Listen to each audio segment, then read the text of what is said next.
Selamat siang semuanya. Eh, Pak Nuzul, suaranya udah dengar jelas belum di sana? Mas, Mas, Ya. Sertifikatnya sekarang udah terlihat.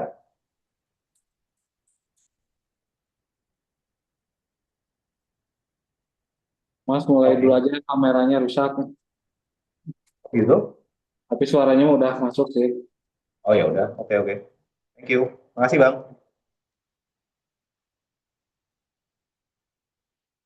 Oke, terus eh,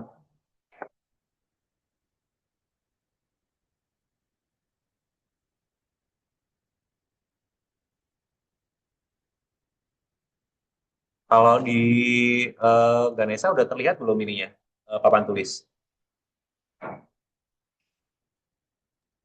Mas, Yang terlihat di layarnya Ganesha papan tulis sama slide atau papan tulis saja? papan tulis sama share screen ada. Oke, ya udah kayak gitu aja ya.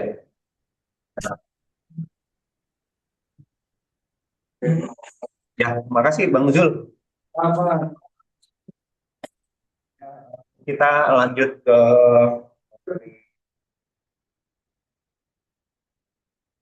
akhir itu kita sempat diskusi tentang siklus biologinya. Sekarang kita pindah ke materi tentang peserta unsur. Jadi kan kalau misalkan di luar kita sudah lihat bahwa di alam itu alam unsur itu kan sangat sedikit ya. Dan untuk tujuan ekonomi, maka harus ada proses pengayaan selama beberapa puluh atau ratus kali dibandingkan sebelumnya. Contohnya misalkan biji sulfida yang mengandung timbal 15% dan emas 50 gram per ton itu sudah melalui pengainan dari Oh, maaf Pak Andi, suaranya kurang jelas, mendem gitu Pak. Kurang jelas di Ganesha suaranya Pak. Hmm. kalau sekarang atau Belum juga Pak, kayak resek-resek gitu Pak. seperti ya. Iya Pak. Oh, ini lebih jelas Pak, udah lebih jelas. Coba lagi Kalau Pak. sekarang gimana? Iya, much better. Terima kasih Pak. Better. Siapa sih ini? Oh, Papa. Ya udah, saya dari sini aja Papa. Oke, jadi kalau misalkan di sebelah kanan, ini kan kalian lihat bahannya emas itu 0,003 ppm, 0,001 ppm. Karena sekarang di alam yang ditambah 0,5 ppm, 0,001 ya.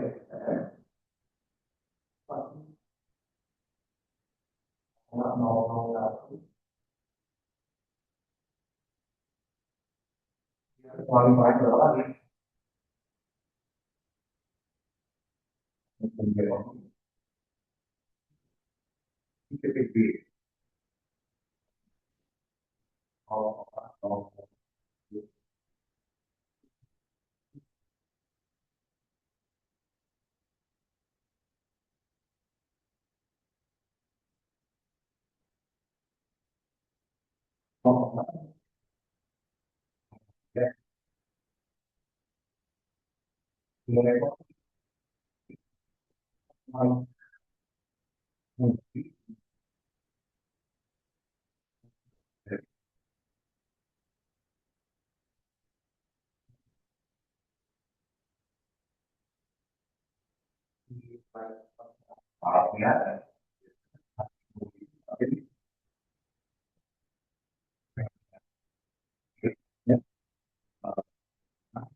Ini nomor atom yang paling besar adalah semua yang nomor atomnya genap itu akan selalu lebih banyak perkembangannya dibandingkan yang atom ganjil. Maka pelimpahan satu ini akan bentuknya tidak. Jadi semua yang nomornya genap itu akan punya pelimpahan lebih banyak dibandingkan yang ganjil.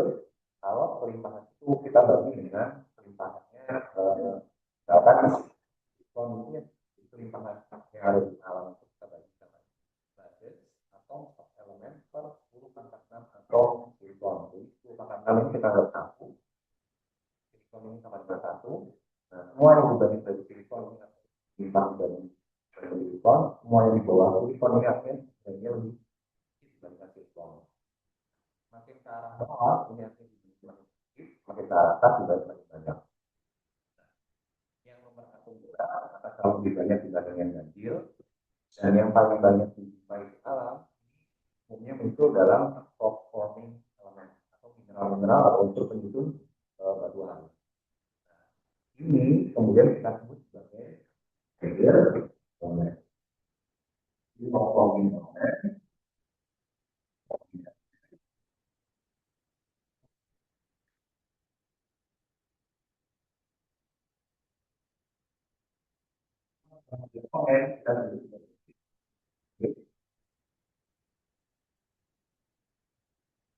Elemen ada yang paling ini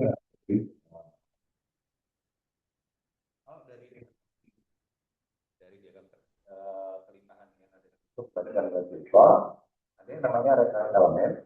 Ini semua yang warnanya biru yang ada di sini. Ini adalah precious metal. Precious metal itu kalau kita lihat lebih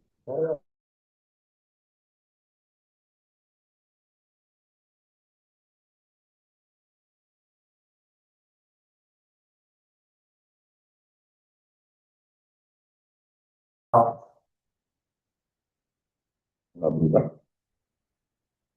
Nah ini precious metal itu contohnya ada sodium, palladium, ruthenium, osmium, iridium, sama platinum. Platinum enggak, ini sebutannya apa nih? Platinum group elemen. Oh, kita sebut sebagai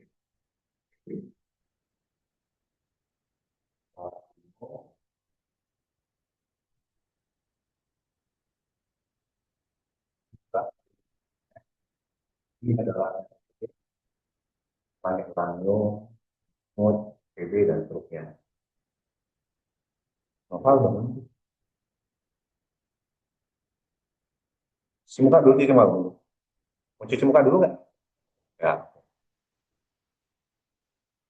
Jadi kalau misalkan saya tanya ke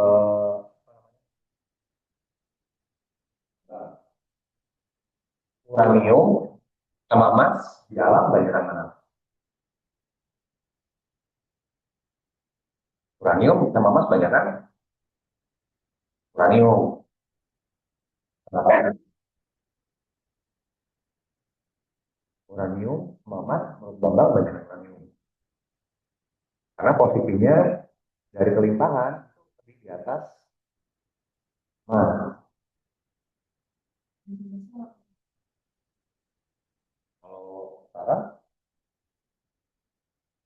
kalau sekarang, gimana suaranya? Tes tes. Iya Pak, ini baru jelas Pak, baru jelas Pak. Ada harus dari sini. Iya Pak. Eh kalau Bambang, kalau REE sama emas, banyakan mana? REE yang mana dulu? Emas banyak mana? REE Pak. Banyak dibandingkan emas. Gitu ya. Nah, sekarang kalau REE sama rock forming mineral, rock forming elemen, banyak mana? Ya lebih banyak sih. Tapi jumlahnya itu nggak terlalu beda jauh nih. Jadi kalian misalkan komoditinya lagi PU, PU itu lebih melimpah dibandingkan perak. Makanya harga PU itu biasanya akan jauh lebih mahal dibandingkan perak. Semakin ke arah bawah, semakin jarang, makanya harganya akan menjadi lebih mahal dibandingkan yang lain-lain. Itu baru satu satu satu faktor doang. Faktor lain ya, kalau misalkan ada masalah geopolitik gitu ya, budaya ini cuma dipunyai sama Cina. Nah, ini walaupun jumlahnya lebih banyak dari sini, bisa aja nanti harganya nggak apa namanya, nggak ideal gitu ya. Nah ini misalkan selain kelimpahan di alam udah eh, lebih banyak dibandingkan emas, tapi ini harganya bisa diatur atur nih dibandingkan ini karena ini kuasanya sama beberapa negara tertentu. Nah ini nanti unsur-unsur ini itu akan kita pakai untuk tahap berikutnya. Kita lihat sebenarnya untuk melihat kelimpahan suatu unsur dibanding unsur lain itu kita harus bagi dengan suatu parameter ya. Nah parameter itu adalah kerat ini. Nah, biasanya kalau menentukan dia adalah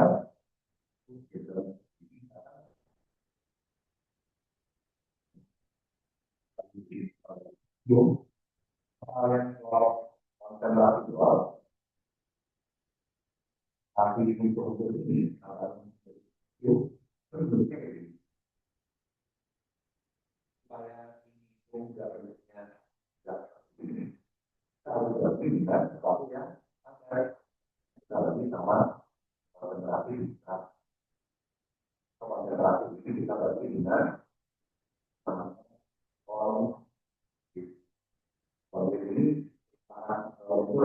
ini untuk relasi tapi kita bisa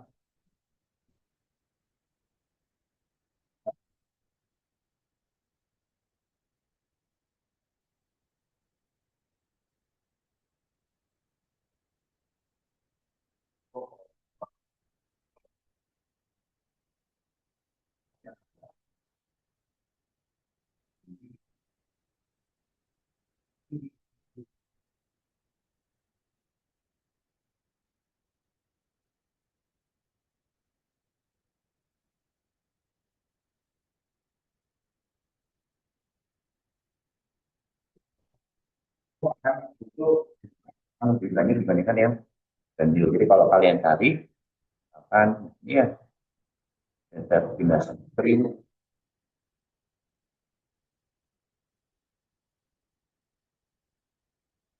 Odo Harkins effect. Ini, chemical elements with even atomic numbers are more abundant in the universe and Earth crust.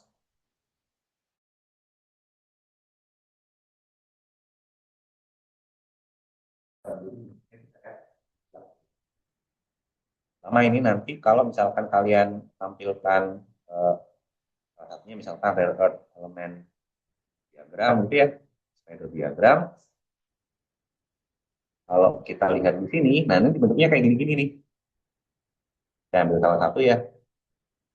Ini tulisannya kondisi magma di endapan Porfiri terbentuk 1,8 miliar tahun yang lalu. Nah, di sini ini tulisannya Congrid normalized. Jadi nilai KTE itu dibagi sama nilai Congrid, bentuknya di smooth kayak gitu. Kalau nggak dibagi seperti itu nanti akan muncul efek ya.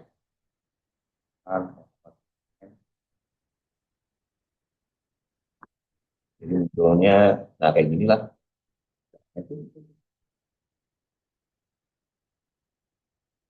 Jadi suatu saat nanti kalau kalian ngambil topik tugas akhir tentang eksplorasi, terus topiknya tentang jangan lupa untuk membagi dengan kontinental keras, kerak bumi, atau kita bagi sama konten. Nah, ini nanti saya kembali. Jadi selain dulu waktu apa namanya waktu di K3 kan kalian belajar yang namanya mendalam metalogenik di wilayah yang batu atas mendalam metalogenik ya mendalam metalogenik sabu bauxit, sabu nikel dan seterusnya atau emas dan perak itu apa namanya apa mendalam metalogenik yang ada di Indonesia. Namanya seperti ini. Jadi kalau ini dari tulisannya Pak Theo, ada penulis orang Belanda itu sudah lama di Indonesia, Theo van Leeuwen. Sekarang saya lagi tulis buku sama beliau. Pak bilang kembali suaranya.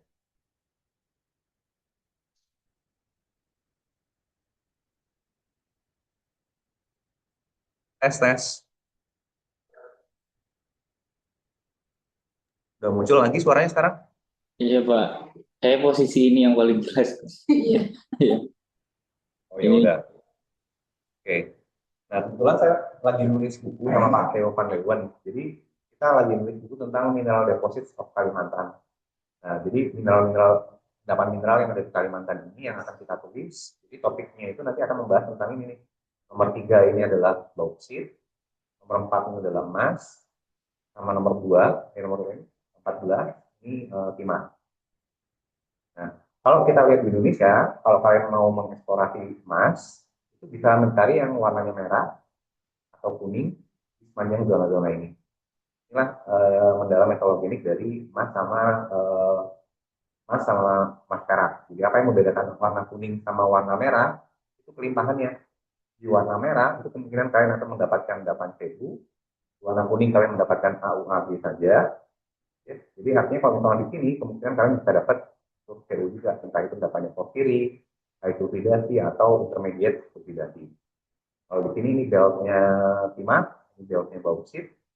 Nah, di sepanjang ini juga sama, ini endapan polimetalik, volkanik, phosphate, massive sulfide. Nah, di sepanjang ini ada wetar, terus di sini ada daerah di daerah-daerah grupnya tambang-tambang yang hubungannya sama PBZN itu ada di sini. Terus di sini itu ada tambangnya uh, Grasberg sama Exberg ada di sini di Gosan. Nah, terus di sini itu ini ada yang kecil nih. Ini sebenarnya sama kayak ini. Jadi sekarang tuh ada yang lagi rame. Karena bikin baru yang namanya Perminas. Pernah dengar belum ya? Nah, Perminas itu sekarang ngasih duit ke Krakatau Steel. Krakatau Steel itu bikin apa? Baja. Baja bahan dasarnya apa? Besi, sama apa lagi? Krom, titanium gitu ya. Nah, besi itu adanya di sepanjang ini. Sepanjang pesisir Sumatera Barat, terus sampai Aceh, Lampung, Jawa. Ini besi, pasir besi semua ya. Daerah sini mungkin ada besi, tapi besinya sifatnya primer.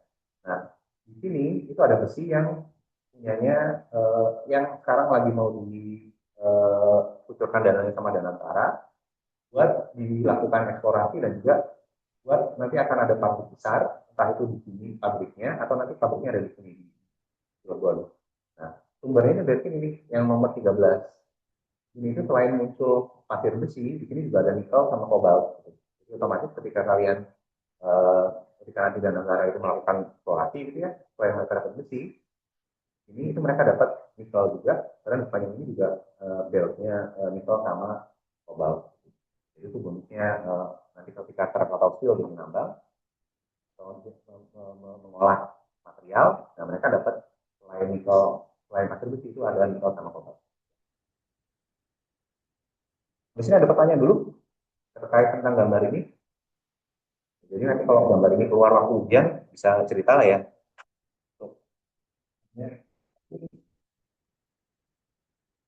Itu sih gitu. Itu kan gampang ya. Dan kayak bisa lebih kompleks lah. Dan apa sih di sini? Dan apa sih di sini? Kalau ditanyakan, kalau semua langsung pada muncul.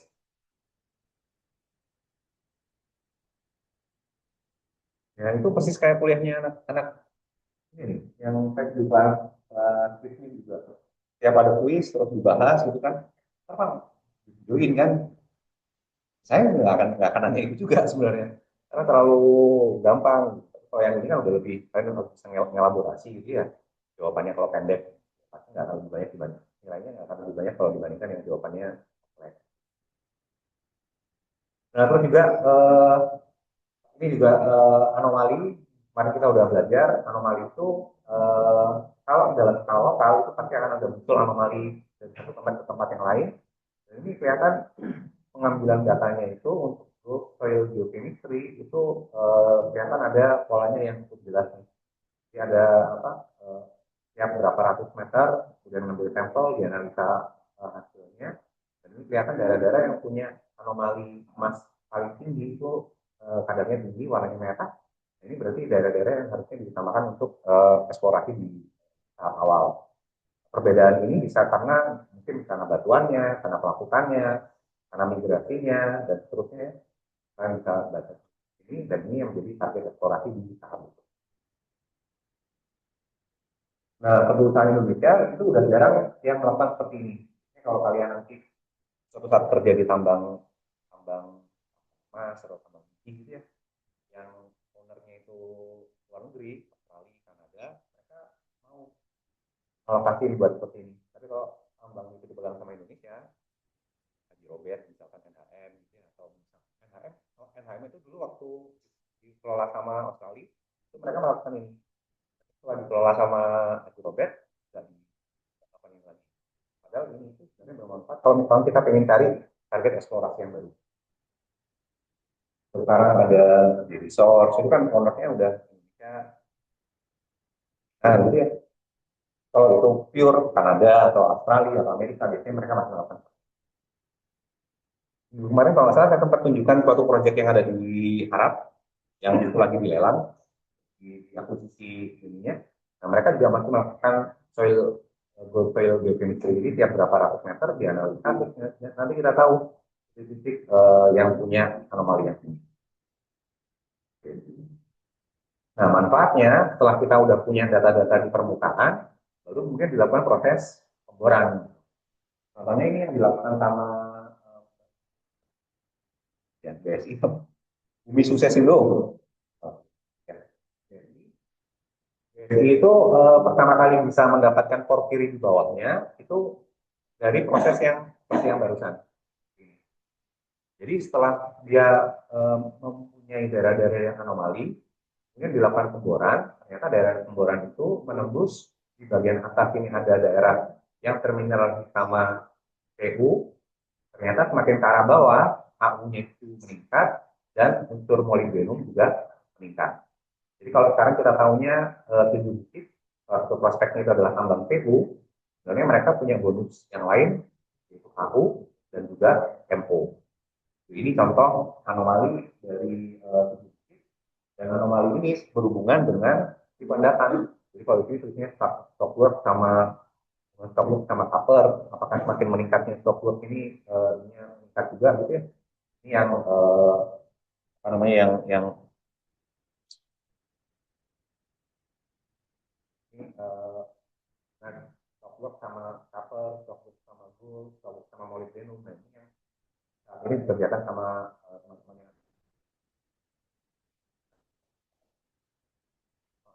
dan awal itu mereka bisa mendapatkan semua karena soil biochemistry yang tadi.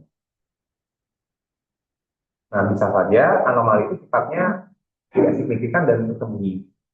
Nah, anomali ini itu bisa karena background relatifnya batuan itu punya background yang tinggi, atau ada kontaminasi oleh aktivitas manusia, atau sampling error atau analytical error, ini bisa muncul semuanya.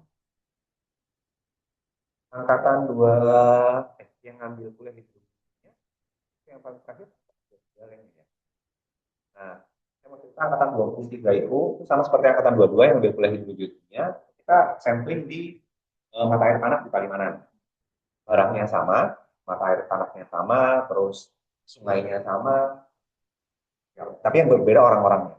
Nah, dari 5 kelompok yang ngambil sampel, 5-5-nya itu menghasilkan hasil yang berbeda semua. Nah, itu bisa muncul karena ini kontaminasi aktivitas manusia.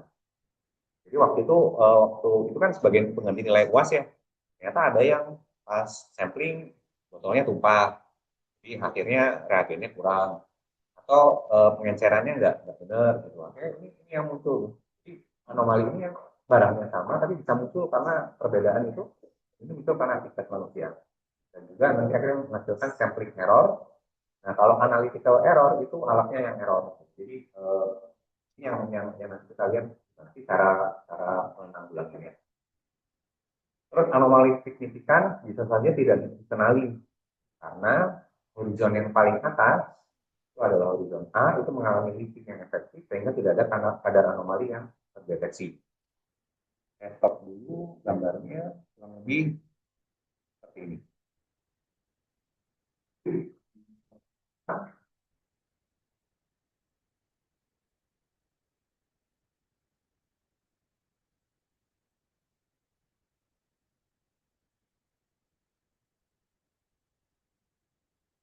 kalau ini ada profil dapat kita kenal sebagai ini ada di sini.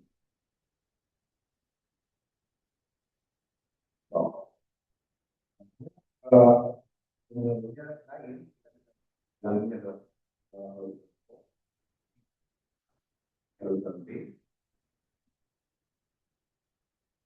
saja ini.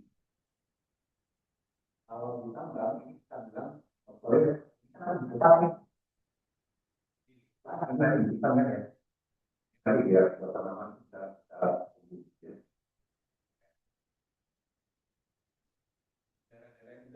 sorry ya. Bentar. Ini kan kami jadi unsur yang paling atas. Proses karena ada hujan, ini bisa jadi ini ada air, bisa naik turun, ini ya, unsur-unsur yang ada di sini. Ya, terus kan jawab.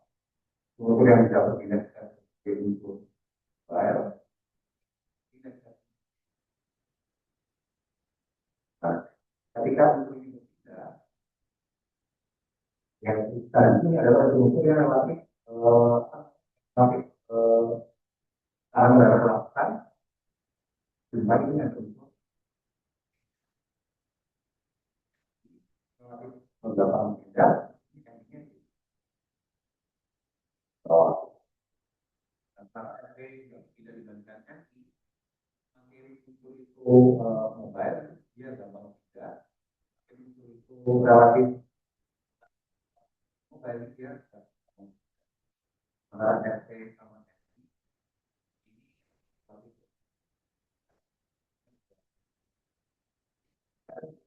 belum mobile, jadi bisa mobile ini karena berdasarkan aku atau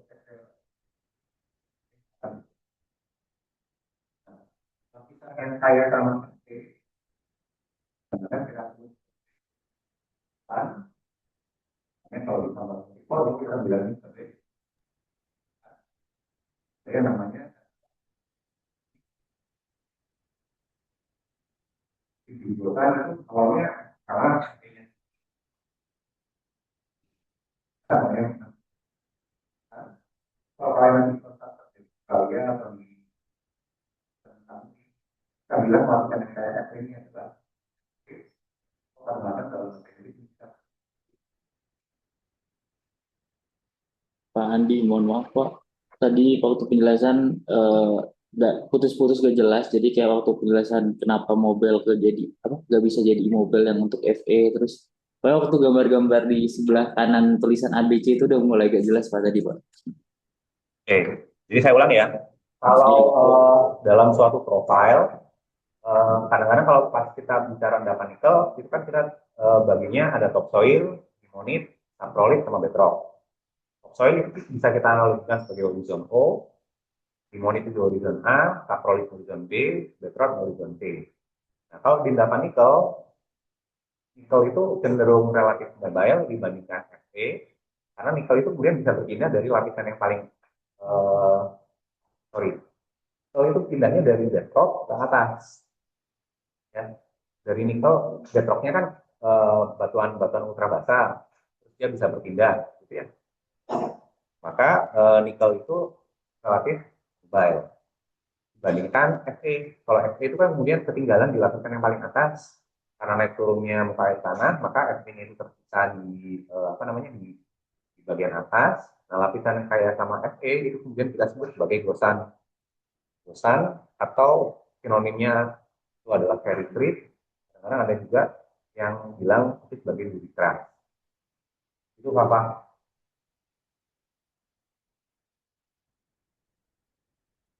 Halo, apa? Pak, paham. Terus yang itu kan ABC sebelah kan tuh ada FE terus panah-panah ke bawah itu ke nikel ya Pak. Itu maksudnya gimana gitu? Oh, panah panah atas bawah. Panah atas bawah itu kalau muka air tanahnya itu naik turun, sehingga batuan itu mengalami proses pencucian, atau supergene enrichment ya. Nah, pas dicuci itu ada unsur yang bisa berpindah, ada yang enggak. Kayak gitu. Panah atas bawahnya. Oke Pak, paham Pak. Oke, makanya pas di sini kita lihat bisa saja horizon O kita, sudah melalui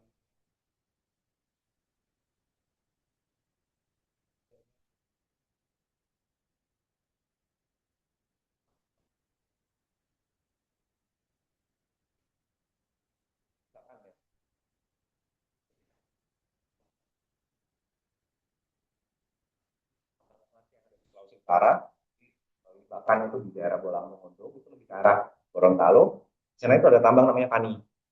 Jadi kalau di angkatan yang bawah saya, itu sekarang lagi banyak mobilitas orang masuk ke perusahaan ini, karena perusahaan ini tuh mau growth pertamanya itu katanya di 2025 akhir. Jadi kalau kalian mau nyari kerja mungkin di sana bisa, bisa itu ya, bisa bisa bisa dapat peluang lebih banyak, karena sekarang kalau emas yang lagi buka tuh CPM, itu lagi konstruksi besar-besaran CPM, Pani, Pani itu yang Gorontalo Mineral, Gorontalo Mineral sendiri, Pani sendiri, sama PTK, Telkom Tambang Kencana. Telkom Tambang Kencana itu yang ada di grupnya Bitimen itu apa namanya? Kerja Tunggal. Jadi yang bikin Softex, bikin PT Radial, punya tambang juga, tambangnya namanya PTK, Telkom Tambang Kencana, terus Mataram Mining. Nah itu eh, yang saya mau cerita tentang Pani tadi ya. Jadi Pani itu di permukaan itu isinya silika semua, silika silika yang keras, karena eh, ininya lapisannya itu udah terliping semuanya, dan alternatifnya itu silika tinter gitu, dan itu kita nggak bisa lihat anomali apapun di sana. Sehingga kalau konsepnya kalau kita punya tinter yang sangat besar seperti itu, kita nggak akan bisa melakukan proses soil biochemistry yang bentuknya seperti ini.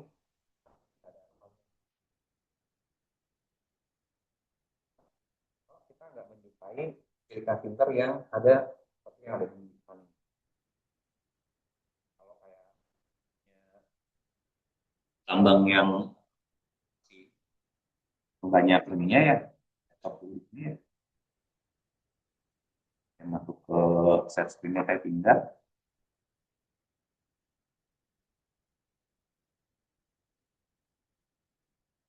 Ani Project. Ini grup punyanya Merdeka Copper Gold ya. Mereka punya apa namanya, tambang emas baru lain BSI. Muncul. Nah, jadi di eh, Ani itu,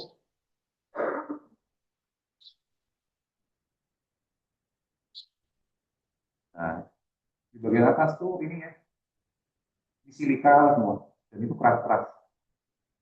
Ini sekarang lagi dipasangin di badan ini, kalau di beberapa daerah itu relatif apa namanya, nggak ada nggak ada nggak sulit kalau misalnya kita lihat ini. Nah, ini buat project ambil resource gitu ya. Kalau yang main saham bisa bisa ini. uh, ya, ya. Nah di Pani ini ada gambarnya,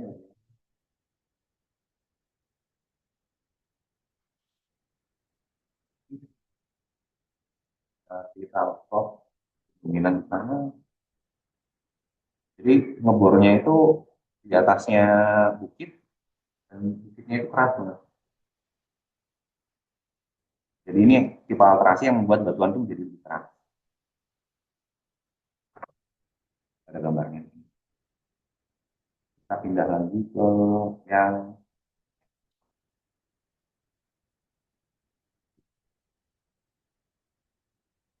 nah, sebagai catatan, eksplorasi geokimia itu, ini summary-nya ya, kita harus bisa membedakan antara anomali sama background, dan perbedaan itu yang kemudian kita sebut sebagai threshold. Jadi mana yang muncul anomali karena mineralisasi, mana yang anomali penyebab lain, dan dari sana nanti kita harus bisa membedakan mana yang anomali yang bernilai ekonomis, mana yang tidak bernilai ekonomis. Nah, tapi kadang-kadang kadar abnormal itu nggak selalu disebabkan karena proses mineralisasi. Kadang-kadang abnormal itu juga karena drainase yang berkembang itu juga nggak dengan baik gitu ya. Maka seorang ahli eksplorasi biokimia harus bisa membedakan mana yang sifatnya natural, mana yang karena yang lain. Contohnya misalkan kalau kita lihat background biokimia, batuan basa itu cenderung terkayakan sama unsur ini, batuan basa cenderung kaya sama unsur ini, dan batuan yang oh enggak, dan ini bisa berbeda-beda. Contoh untuk nikel itu batuannya sama tapi proses pelakuannya bisa membuat apa namanya pelakuannya berbeda-beda. Terus badan buku Ultramatic itu punya rasio yang cukup tinggi untuk unsur-unsur ini ya, sampai 1.200 ppm dan ini bisa dinilai ekonomis. Ada pertanyaan dulu dari yang Ganesha atau yang di Cirebon? Saya tutup dulu gambarnya. Gimana suaranya yang di Ganesha masih terdengar jelas? Kok jelas. Yang di Cirebon ada yang mau ditanyakan?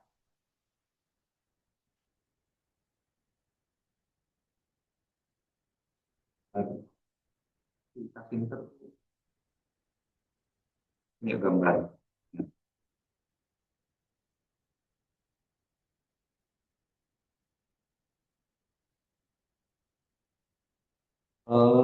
Pemilihan topik sudah hadir, sudah mulai ya? Sudah diumumkan?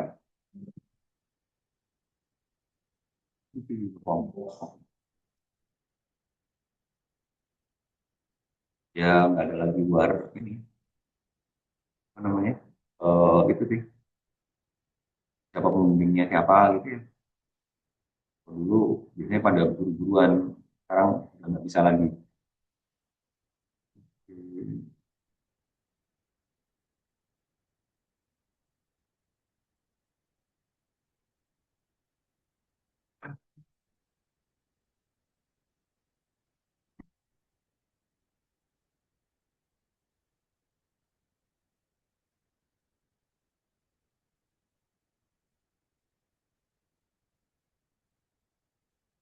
Oke, saya pindah ke slideshow-nya dari tambang NHM. Ini contoh yang dikerjakan sama Halmahera Mineral. Mereka punya desain kit, dan ini udah kit aktualnya. Nah, di sini itu mereka melakukan value chemistry untuk melihat di mana anomali dari endapan emasnya. Jadi kalau dilihat di sini ini ada titik-titik ini ya. Ini titik lokasi rencana samplingnya, baik yang warna abu-abu atau yang warna biru. Nah, kemudian kalau mereka udah dapat suatu titik yang menarik, itu mereka bikin channel atau trending. Kalau channel sampling atau trending channel itu bentuknya kayak gini. Jadi gridnya akan padat seperti ini. Dan ketika menembus daerah yang yang kaya mineralisasi sih dia akan uh, warnanya merah seperti ini ya. Ini tempat-tempat di mana kadar itu tinggi. Ini konsepnya sama seperti yang kita lihat tadi ya, soil biochemistry, tapi ini udah menunjukkan di mana daerah-daerah yang tinggi. Dan semua yang ada titik-titik yang warna abu-abu ini rencana semua. Ini nggak harus diambil semuanya. Ini contoh surface dari batuan, mana daerah yang punya mineralisasi tinggi, mana yang enggak. Ini contoh case study yang ada di KKN. Jadi pas kondisi di lapangannya kayak gini. Jadi kalau pas mungkin biasanya fresh graduate sama junior biologi yang harus menunggu seperti itu ya. Jadi tiap berapa masih berapa meter tertentu, kalau koordinasi sudah masuk, dia harus mengambil sampel dan sampel itu kemudian diambil untuk dianalisa. Waktu di tes ini sama ini juga, jadi ini saya Pak Rizal, ini Pak Anton, ini sekarang kerja di Papua Nugini. Jadi kalau kalian pengen yang benar-benar kerjaannya greenfield gitu ya, eh, teman-teman di PNG Papua Nugini itu ada tambang namanya Lamboyan. Saya ketemu beliau malah di pas ke jadi di Bandung malah nggak pernah ketemu orang orang orang orang, orang empat beliau ini empat. Nah di Papua Nugini itu ada proyek Papua New ada proyek namanya Flamboyan.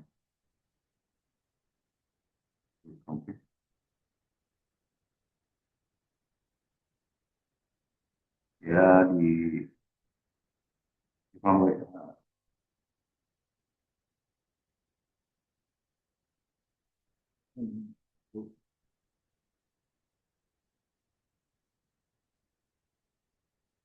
objek yang ada di kondisi ini. Motif buku, bukan bibir. Nah, posisinya ada kurang lebih ada di sini. Itu enak kerjanya, 4 minggu 2 minggu. Tapi rate-nya ya rate ini, rate tanah.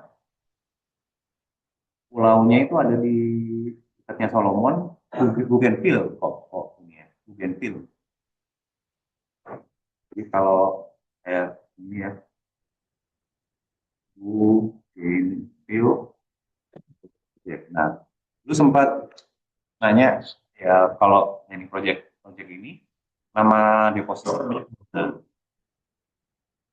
di Bougainville ini itu masih greenfield. Jadi kalau senang sesuatu yang menantang dan masih muda ya saya tuh saya sarankan di sini nih greenfield gitu. Jadi memang masih green banget dan itu eh, eh, ya masih ngurusin demo-demo tanah ya.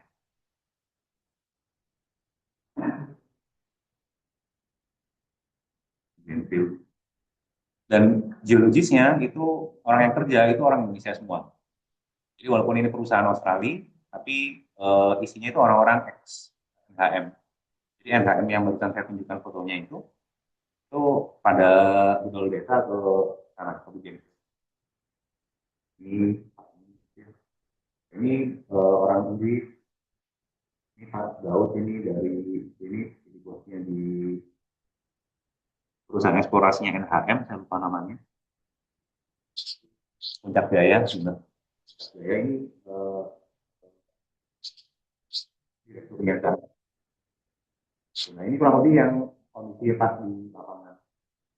Kalau kalian nanti landing pesawat ke Ternate nanti ini persis di depannya airport. Lihat gunung lama-lama, ini lagi pakai tepat. Nah dan itu di juga ke Solo, ABK ini namanya Kobok, nama bandaranya. Jadi mereka punya bandara sendiri. Ada yang tapi di NHM, siapa ada sih? Ngambil. Yang di Ganesha ada yang ke sana, NHM, Ilham sama Rodrigo, Pak. Rodrigo. Oke. Ya, NHM itu juga punya project di Bengkulu. Kalau kalian, tapi masih greenfield juga kalau pengen nyobain yang belum berkembang ya gitu. Uh,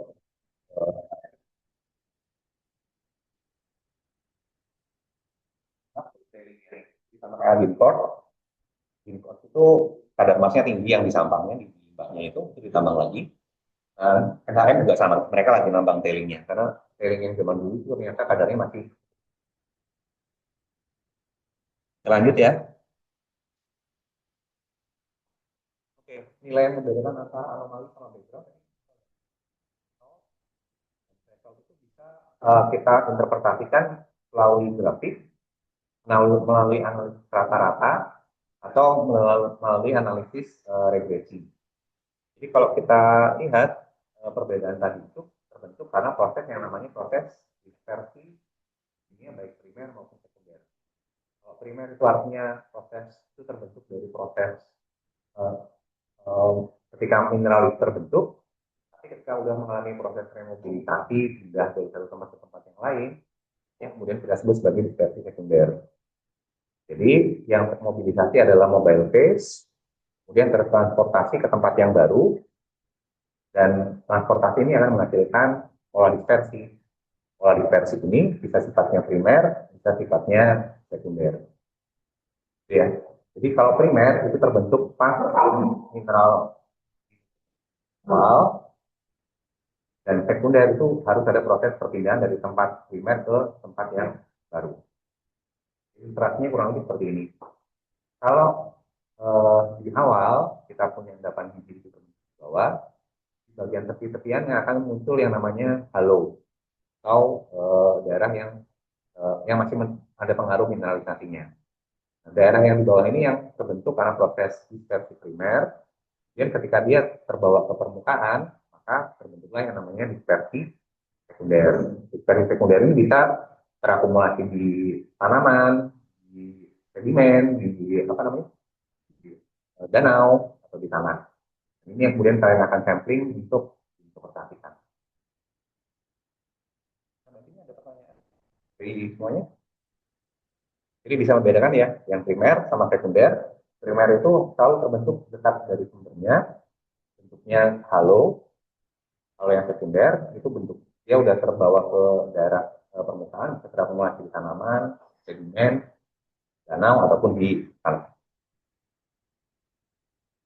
Nah, di dalam tentang dispersi itu ada beberapa jenis. Ada yang karena yang bentuknya seperti ini ya. Kalau ini tampak atas, ini tampak samping. Kalau bibit mineralisasinya itu tegak seperti ini, dia ada sungai yang mengalir, maka bentuk dispersinya akan menyebar seperti ini. Nah, daerah ini kemudian kita sebut sebagai uh, bentuknya karena seperti kipas, ini bentuknya chemical dispersionnya bentuknya outwash fan. Bahwa di karena proses oleh salju, maka bentuk dispersinya bentuknya seperti ini. Kalau di dispersinya karena angin, itu nanti bentuknya seperti ini. Kalau sama angin, nanti bentuknya seperti ini. Nah, ini itu lazim dijumpai di tropis. Kalau kalian suatu saat kerja di daerah belahan bumi bagian utara, di Kanada, Amerika, itu bentuknya akan rata-rata dijumpai seperti ini.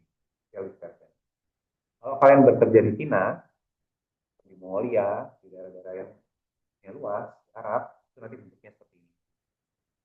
Jadi ini daerah tropis, ini daerah yang kontrol sama es atau sama salju, ini daerah-daerah yang banyak banyak gurunnya. Maroko, kemudian daerah Ghana, itu kayak ini. Nah, negara-negara yang saya sebut itu udah jadi unik ya. Nah, itu kalau versinya bisa muncul seperti ini. Kalau kita lihat, ya, pokoknya misalkan version comments by win. Nah, jadi kalau jadi di Indonesia ini nggak lazim kita jumpai, tapi di Cina itu banyak logam itu tertransport karena angin. Anginnya kayaknya di sana kencang, ini banget ya. Nah ini versinya itu untuk karena angin.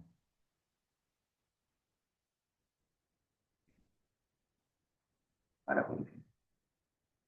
Terus kalau tadi dispersion itu bentuknya karena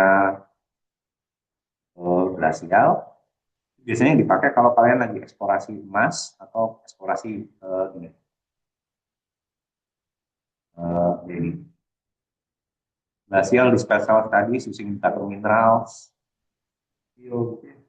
Nah ini biasanya muncul kalau untuk mencari daerah-daerah di belahan bumi utara.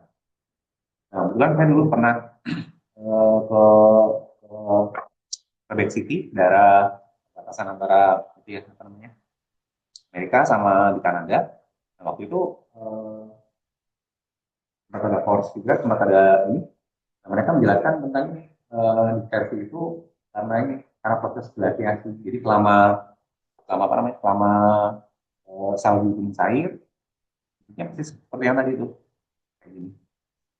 Selama salju itu mencair, kemudian dia bisa mengikuti material yang ada di atasnya, sehingga nanti pola dispersinya itu nggak persis di atasnya, tapi ini, lebih ke arah downstreamnya. Ini nanti implikasinya ke pemboran. Ketika nanti kalian punya bentuk seperti ini, ataupun ini, borannya akan berbeda-beda. Kalau bentuknya seperti ini, kalian ngebor di bawah kayak gini kan, yang dibor adalah mangkoknya gitu ya. Kita nggak dapat sumbernya apa-apa. Jadi kalau kita ngebor di sini, kita nggak dapat apa-apa nih. Beda dengan kita ngebor di sini, sama di sini. Kalau di sini kita menempatkan bornya, ini nggak akan tepat karena kita harus mencari kira-kira di arah screen sekarang. Nah, juga sama seperti yang di sini, karena ini polanya karena angin, vertinya itu harus kita cari dengan pemboran ya, pemboran itu pasti kan di daerah-daerah mangkoknya ini, tapi kita harus mencari sumbernya.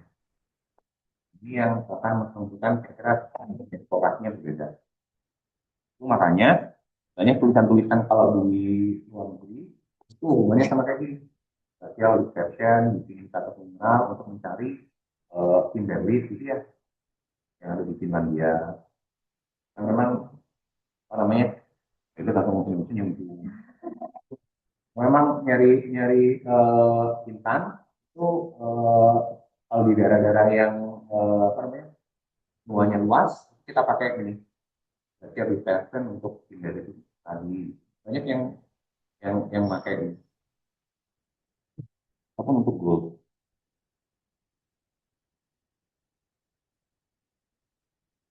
karena dia marah karena prosesnya itu proses berhati-hati. Balik lagi ke sini. Ada pertanyaan dari yang di Cirebon? Nah, kalau di daerah tropis, ini kurang lebih bentuknya kayak gini. Jadi lebih sederhana. Entah itu bentuknya simple weathering, weathering with compaction, weathering with fine mixing, atau karena ada proses pergerakan kayak ini.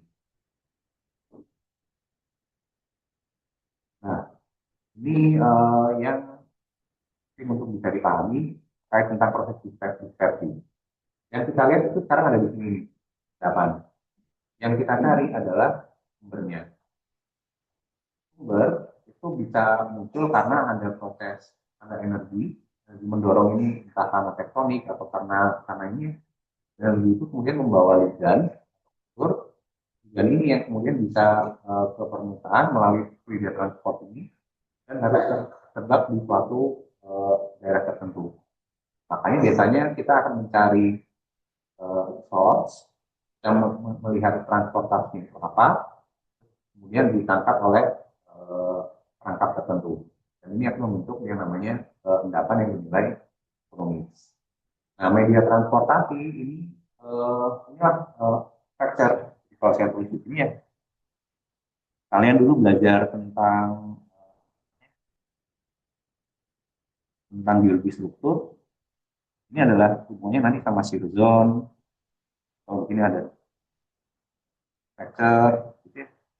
Kalau ini nanti ada Paul, itu hubungannya sama media transportasi.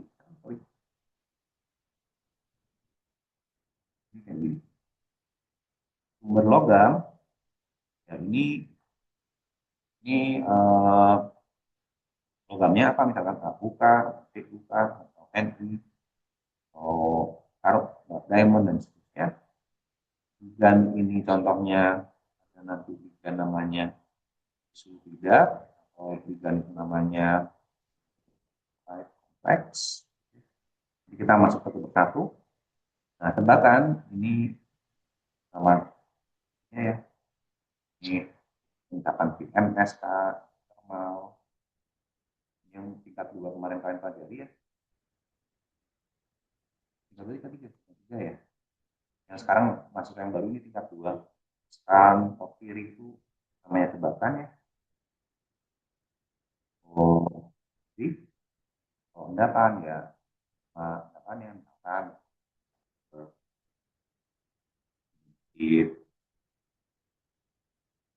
konfigurasi itu nama endapan. Jadi bedainnya kayak gitu ya.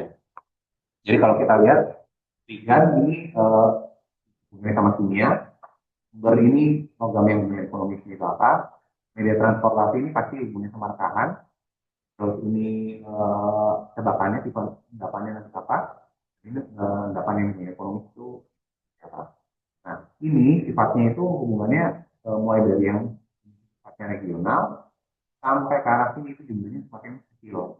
Jadi makin ke arah sini itu skalanya distrik, makin ke arah kiri ini skalanya sifatnya. Jadi kalau nanti kalian lihat ini semua, ini yang menjadi dasar dari spesifik biologinya. Yang pertama kita perlu source, kita perlu trap, sama kita perlu media transportasi. Ini yang paling pentingnya. Ini adalah source, ini adalah media transport, dan yang terakhir ini adalah kalau misalkan nanti kita lihat ini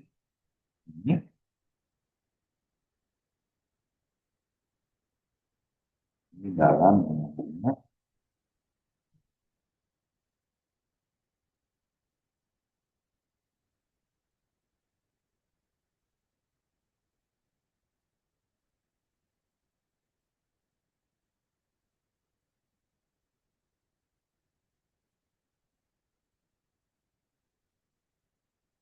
kalau misalnya kita modelkan gini ya, all and vector density untuk lihat vector density untuk mencari eksplorasi emas gitu ya. Karena yang dicari itu sebenarnya lewatannya. Semakin dia padat, densitasnya fold itu padat, kemungkinan emasnya itu akan lebih tinggi dibandingkan kalau vector density-nya itu rendah. Nah ini yang dikerjakan sama beberapa mahasiswa Cirebon sama Ganesha beberapa tahun terakhir.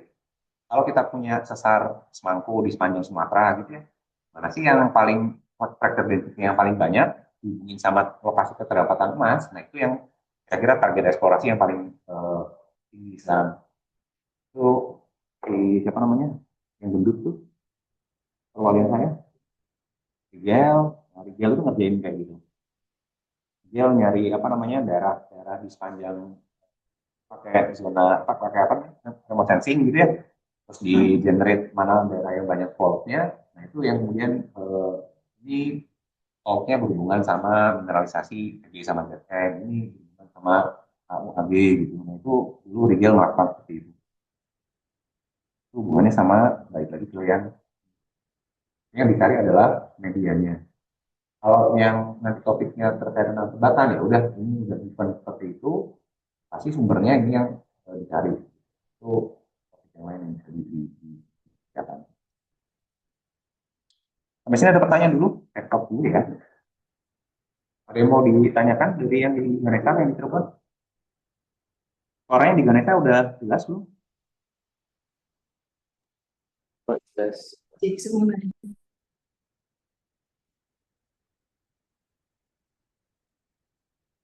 Jadi saya balik lagi ke sini ya. Itu kemudian di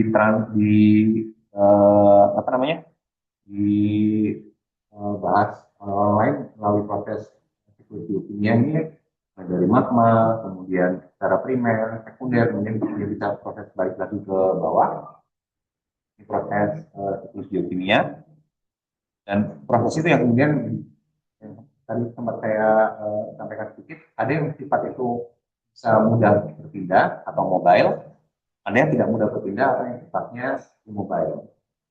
Contohnya misalkan gas mulia itu sifatnya nggak reaktif, tapi punya mobilitas yang tinggi.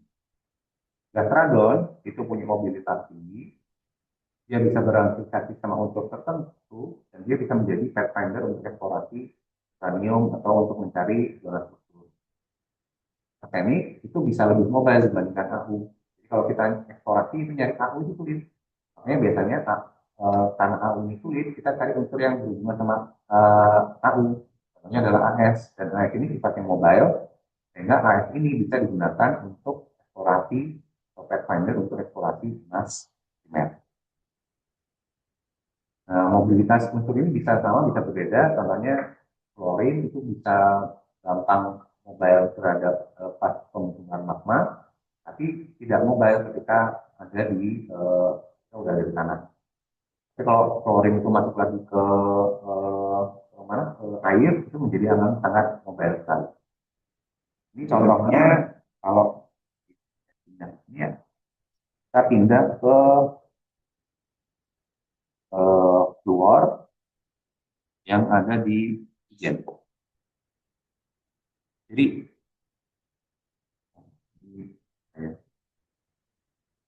ini Marvel ini. Nah, ini ya.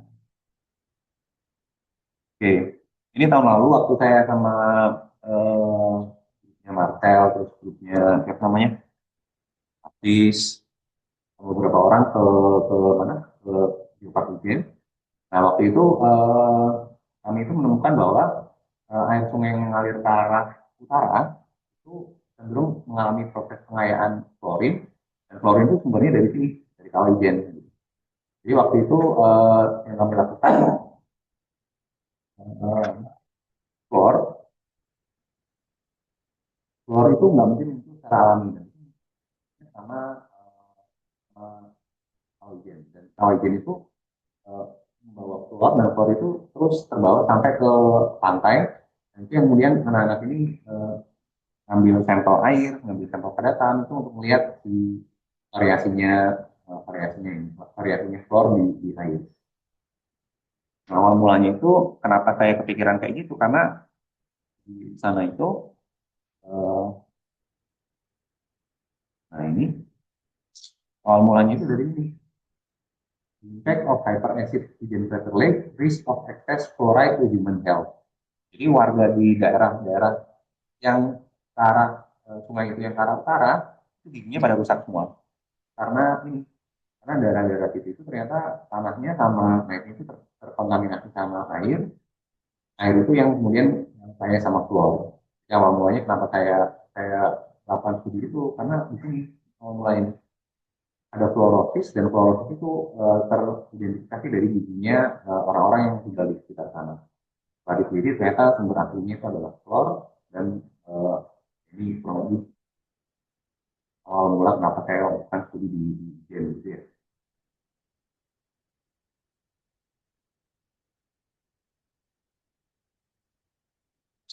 Itu awal mulanya kenapa ini telur akan mobile menjadi saat mobile di air, tidak mobile di tanah, tapi juga mobile di saat masih menjadi magma.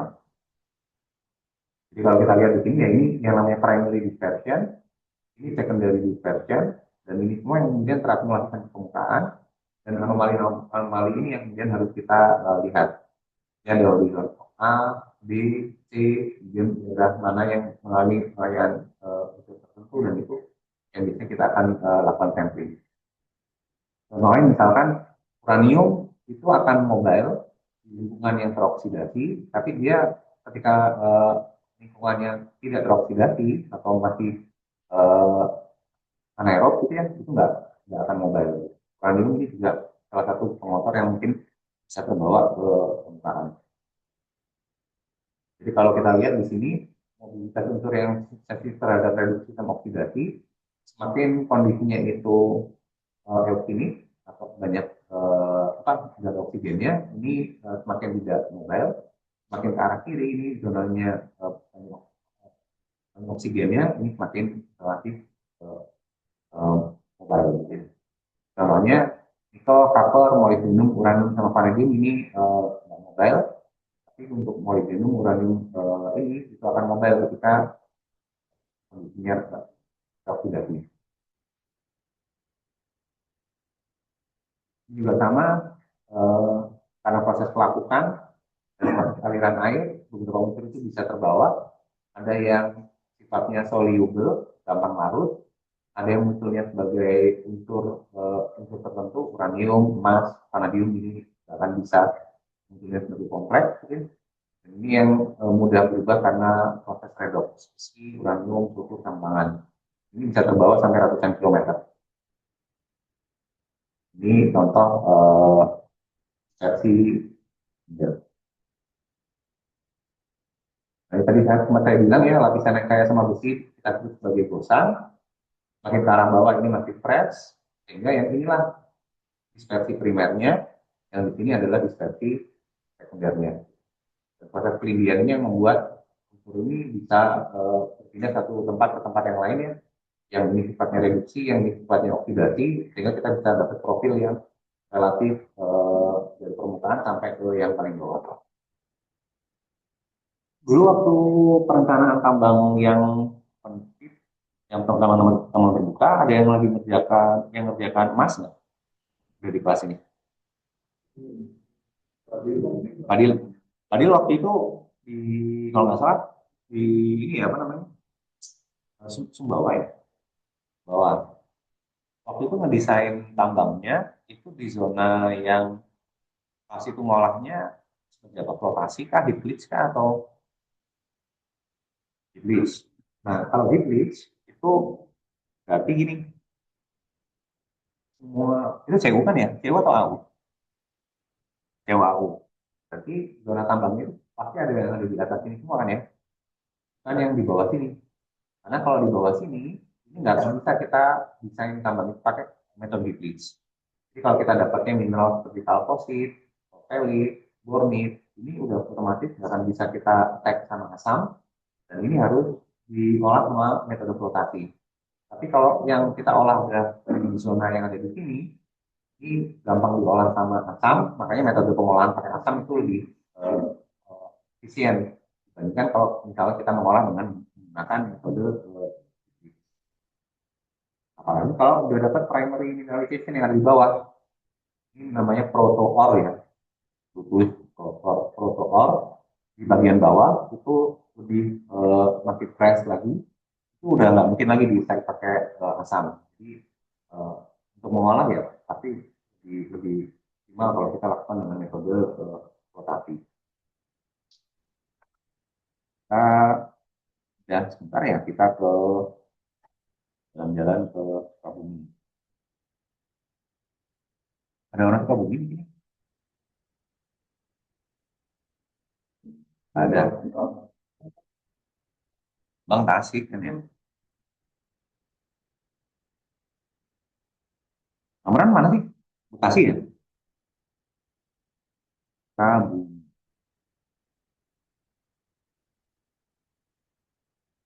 Oke, ini lumayan ideal buat melihat versi.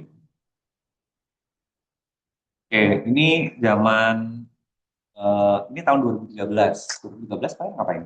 SD. Pas tinggal tempat. Waktu itu saya udah sama Pak Irwan. Kalian sempat ke Pongkor nggak? Ketemu Pak Taruna, ya bosnya underground di Pongkor sana. Itu kita waktu itu duduk ekskursi ke Sukabumi di surveinya. Nah di Sukabumi ini sekarang banyak zaman dulu itu banyak tenda-tenda biru nih di atas. Nah tenda biru ini itu ada di kebun teh. Dan di sana itu apa namanya? Yang kita lihat bentuknya seperti ini. Karena banyak bangunan gandil yang bentuknya vertikal gitu ya. Orang turun ke bawah 24 meteran. Nah ini Pak Taruna. Taruna ini yang sekarang udah jadi di underground. Yang ini namanya Gumi, Andika Gumi. Ini orangnya spesial banget ya. Jadi dia udah S1 sampai S3 dari S2-nya S2 sama S3-nya di Inggris. Habis selesai lulus S3, dia kerja di Singapura. Habis kerja di Singapura di NTU, nanya. Itu pindah ke Belgia, kerja di Belgia. Nah, sekarang ke Amerika. Ngapain coba di Amerika? Ambil S1 lagi. Jurusannya arsitek. Nyambung sama sekali kan. Jadi ini 97 ya Pak Iwan 97, yang moto saya 96, 2009, 2008. Jadi sampai sekarang ini masih keliling-keliling gitu ya. Umurnya berapa berarti sekarang? 34, 35, sekarang ambil S1 di Amerika. Itu cuma satu kontrakan saya pas di nah, pas itu kami lagi nyari tempat buat diskusi. Ini kelihatan ya orang-orang di sana itu lagi ini, mecah-mecahkan batuan. Terus ini batuan asalnya kurang lebih yang bentuknya pink begini ya. Asalnya. Nah, ini kan nggak kelihatan apa-apa nih. Kelihatannya kayak daerah ini semua gitu ya. Tapi mereka itu di sana mencoba mengolah itu dengan menggunakan gundung, pakai tromol gitu ya. Dan setelah digundung, kemudian dibakar. Bakar di rumah-rumah yang bentuknya seperti itu. Jadi kalau kalian masuk ke dalam sana, itu biasanya ada orang, kalau bahasa Sunda itu gebos, gitu. Jadi raksa yang ada emasnya itu dipanaskan, rasanya menguap, nggak bisa amatnya doang, nah itu biasanya dilakukan di rumah-rumah yang gitu. Oke. Nah, di daerah-daerah seperti ini tuh kita nggak bisa lihat ini ya, nggak bisa kita lihat eh, apa namanya alterasinya. Nah, baru kelihatan alterasinya itu muncul itu kalau nggak salah pas beberapa tahun kemudian kami ekskursi lagi ke sana, ke Sukabumi lagi, Sukabumi, Sukabumi, Sukabumi. Oh, ini.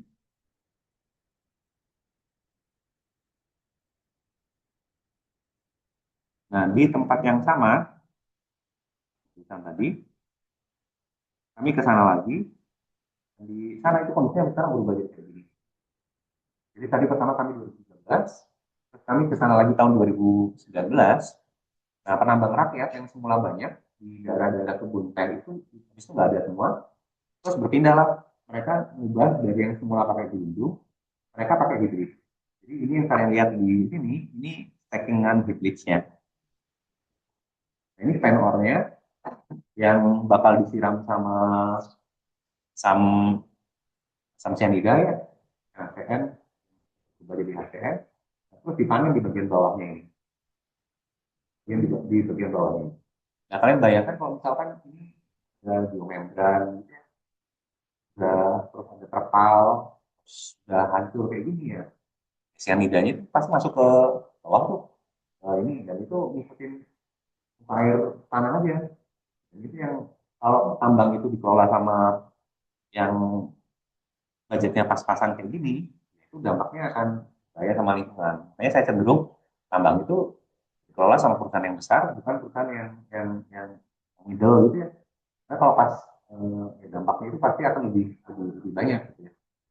Nah, ini tahun 2019 di depannya lokasi ini di ujungnya itu sekarang dibuka tambang timbal baru PB. PB skala produksinya nggak jauh-jauh dari sini. Pas membuka kanal itu sudah berapa tahun, artinya di situ ada subsidence di dalam sana.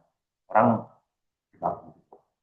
Dan itu yang kalau kalian cari beritanya, di sini misalkan ya, KKN, tambang, timbal, Jawa Barat. Bukan batu kuda, bukan itu. Tambang di Sukabumi, oh tanah.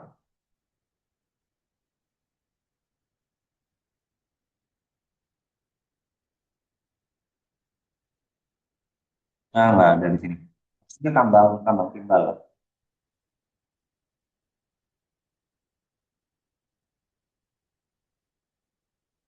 Ya di daerah ini di daerah Cimas. Tapi bukan karena tenggelam. Ininya apa namanya, tambangnya itu kalau saya buka banyak apa, ada di sini.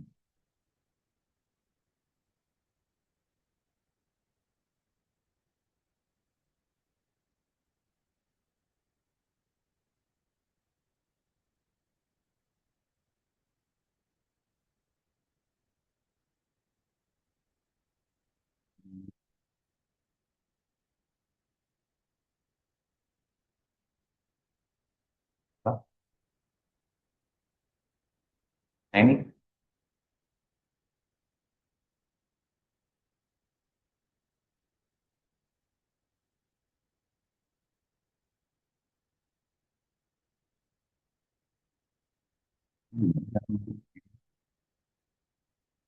nah ini nih. Yang tadi tempat yang saya tunjukkan itu namanya Likuidan Mas. Nah tambang eh, yang tambang emas itu ada tambang Wilton ini. Nah di seberangnya ini tambang tambang timbalnya itu yang namanya ini generasi muda bersatu GMB. Dan inilah tambang timbal itu. Ini aduh, data timbal dasar ini sekarang lagi di suspend gara-gara kecelakaan tambang. generasi ke-1.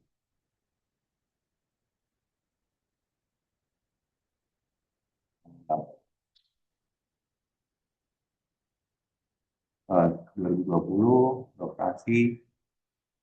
Terus kalau kalian pernah dengar Biomind, Biomind itu konsultan di Bandung, itu banyak proyek di sana. Kalau teman-teman kalian di UPN, itu mereka punya yang namanya Studio Mineral Batubara, itu proyeknya juga banyak di sana. Bencana alam yang di sana itu karena ini, nah, GMB ini longsor di underground-nya. Sip. Sebelum ditutup, ada yang mau ditanyakan dulu dari eh, terkait tentang dispersi, kemudian mobilitas unsur.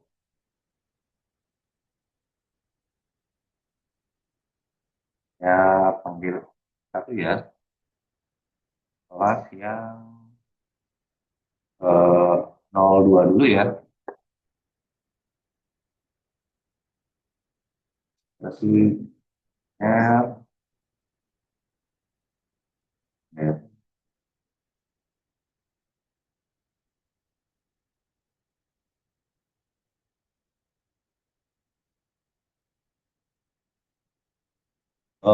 Hana, ya, Amran, ya, Manda, ya, Evelyn, ya, Atkur. Udah nggak pakai kacamata lagi sekarang? Oh, ketinggalan.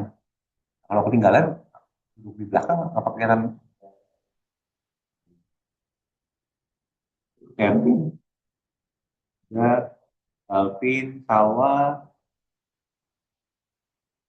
Noval, Aditya, siapa belum? Maher, Ina, Bambang, Kevin, Alvin, sakit ya? Adil, Farhan, Hamid, Vicky, Muhammad Ronggo, Mardika nggak ada. Ada yang Sydney? Ini udah 121, 22, 121, 111. Oh, nomor cantik.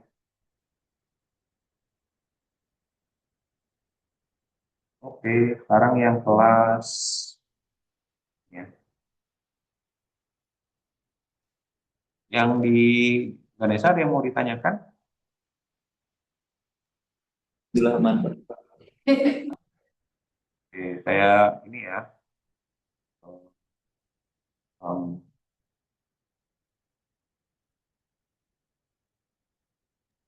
ya, ya, gimana?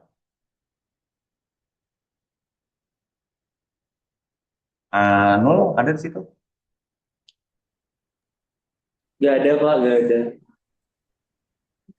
Ah, Tidak hadir Pak Anul Pak. hadir.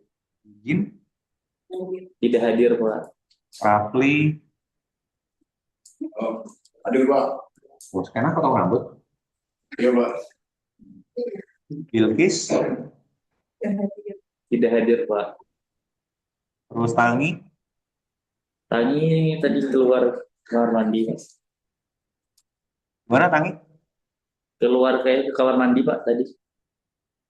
Oh, Hadir tadi Pak. yang sit in siapa aja? Ah, ya udah dikirim di chat aja ya. Ya, Nanti timnya sekarang. baik Pak. Oke. Oke, kalau nggak ada pertanyaan, kita ketemu besok jam berapa? 9 atau jam 9?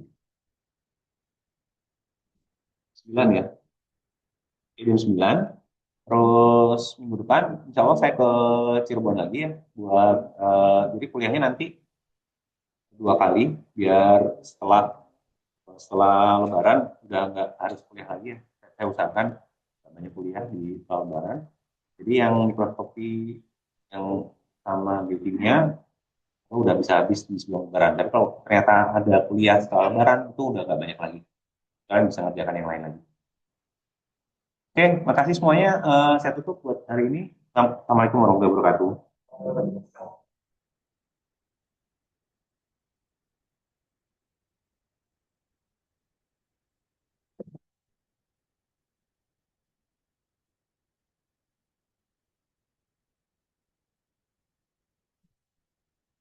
Pak, Tangi ada atau cuma nongol sebentar?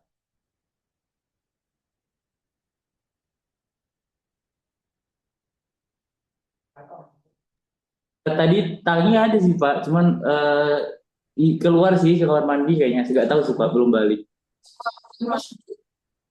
Berapa lama?